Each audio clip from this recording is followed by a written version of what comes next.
All right, so here's the thing that they love to do, and I've talked about this already. After you've been through a heavy targeting stage, right, heavy blitz stages, what they will do is then try to psychologically bargain with you, right, using this technology about being quiet, about not saying anything or what have you. So even today, before I left the house, I called Pam to let her know that Ethan is leaving at a certain time, and you may not get to pick up Alyssa on time. So I said, well, I'm leaving now, and I'll pick up. She's like, why are you so nice to me? I'm like, what you mean why I'm so nice to you? Why are you being nice? I'm like, what are you talking about? And I tell her, I said, you still fail to understand that, I know you hate it when I say no to you, but you can say no to me all the time, or when we're in a relationship, you say no to me all the time. And the few times I say no to you, you want to get upset. But that's the mentality of, how they program the minds of our women, right? Particularly in the black community, or in communities with black people live, right? Our women are programmed with this mindset because, again, they don't want black male leaders, not within the black community, not within black household. So they want to put women in a sort of imaginary leadership role, right?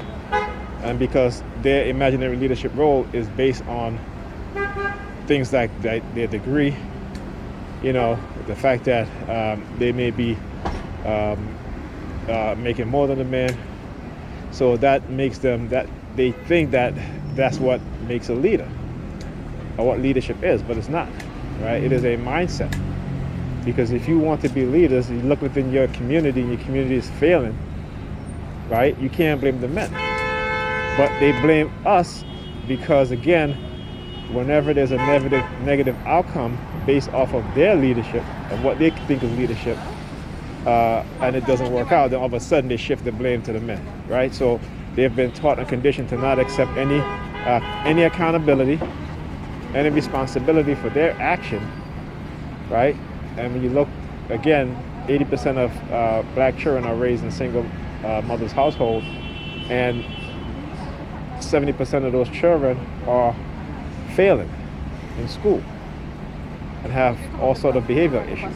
Now I'm not blaming these women 100% because I know it's more than that, right? What I'm saying is that we're all being manipulated, divide and conquer tactics and techniques in order to separate us, right? So that is one thing that we have to understand. And you're not going to bargain with me to be silent about this stuff. You can't throw money in my face. You can't interfere with my disability because you think that's going to, that I'm going to be quiet and silent about this stuff. I'm not doing it. Okay? So as this woman just walked past me, she looks at my head and then she looks at the water. It's the dirty water, right?